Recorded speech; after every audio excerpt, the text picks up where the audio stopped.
नीमच के सीताराम जाजू सागर बांध पर हो रही अवैध खेती और पानी चोरी की शिकायतों का कोई समाधान नहीं हो पा रहा है। कई बार ज्ञापन दिए गए, आवेदन और निवेदन किया गया, यहां तक कि सीएम हेल्पलाइन में भी शिकायत की गई, लेकिन कोई निराकरण नहीं हो पाया। हद तो तब हो गई जब आज राजेंद्र सिंह शिकायत लेकर जनसुनवाई में पहुंचे और अधिकारियों ने अनुरोध किया कि सीएम हेल्पलाइन में की गई शिकायत का निराकरण नहीं हो पा रहा है।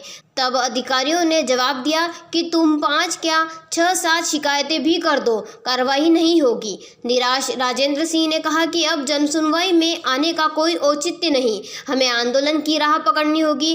राजेंद्र सिंह ने बताया कि डैम प्रभारी द्वारा हमारी शिकायतों का झूठा निराकरण दर्ज करवाकर शिकायत को बंद करवाने पर जोर दिया जा रहा है। बार बार मांग की जा रही है कि अवैध रूप से बोई गई फसल को नष्ट किया जाए और पानी चोरी रुकवाई जाए। राजेंद्र सिंह ने सवाल खड़ा किया कि अगर डैम की भूमि से अतिक्रमण हटा दिया गया तो जीरन तहसीलदार ने किस आधार पर अतिक्रमण बताकर पिछले दिनों नोटिस जारी किए थे।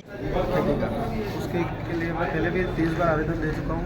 इस बार भी आया था जनसुनवाई में, मतलब सीएम हेल्पलाइन में जो शिकायत दर्ज कर रखी थी उसमें डैम प्रभारी द्वारा झूठा निराकरण दर्ज किया जा रहा है। बार पहले जो 2023 में जो कार्रवाई हुई थी, जब पानी चोरी की पाइपलाइन पर कार्रवाई हुई थी, उसको अभी का निराकरण बता के बार बार शिकायत बंद करने के लिए निराकरण दर्ज किया गया। इसके लिए मैं जनसुनवाई में आया हूँ। एडीएम मैडम के पास गया था आवेदन देने, उनसे बोला मैंने कहा 5 बार सीएम हेल्पलाइन पे शिकायत दर्ज कर चुका हूँ। उन्होंने बोला 6ठी बार भी करा, 7वीं बार भी दर्ज करो, नहीं होगी कार्रवाई। इससे अच्छा था, मैं कलेक्टर साहब को बोलना चाहता हूँ जनसुनवाई बिल्कुल ही बंद कर देनी चाहिए। क्यों नहीं होगी कार्रवाई, कारण पूछा आपने? कुछ नहीं बोला उन्होंने, मैंने यही बोला, उनसे पूछा, मैंने कहा मैडम कार्रवाई क्यों नहीं होगी? बोले नहीं होगी, आपने 5वीं शिकायत दर्ज करी, आप 6ठी भी करिए, 7वीं भी करिए और 8वीं भी करिए, और ये आपके सामने मेरे पास आवेदन है। इसके ऊपर कोई मार्क भी नहीं किया, कुछ भी नहीं किया उन्होंने। शिकायत क्या है? शिकायत जाजू सागर डैम के आसपास जितनी भी अवैध फसल बोई गई है उसको नष्ट किया जाए और डैम की भूमि का सीमांकन किया जाए। इसको लेकर जो कहा जा रहा है कि 2023 में कार्रवाई हो चुकी है, तो फिर 2024 में जीरन तहसीलदार ने जुर्माना क्यों वसूला? हाँ, अगर उनका ये भी कहना सही है, उन्होंने अगर उसमें निराकरण डाला है कि 2023 में हमने कार्रवाई कर दी है, तो फिर उसके बाद जीरन तहसीलदार ने जुर्माना किस आधार पर दिया होंगे? अगर किसान खेती कर रहे होंगे, अवैध अतिक्रमण है, तो ही जाके जुर्माना दिया होंगे, और लोगों ने जुर्माना जमा भी करवाया है वहाँ पर। तो अभी भी क्या अवैध वहाँ पर खेती वगैरह, पानी की चोरी वगैरह हो रही है क्या? अभी भी वहाँ पे अवैध खेती, अवैध फसल उतनी की उतनी जो पहले बोई गई थी उतनी की उतनी अभी भी बोई गई है।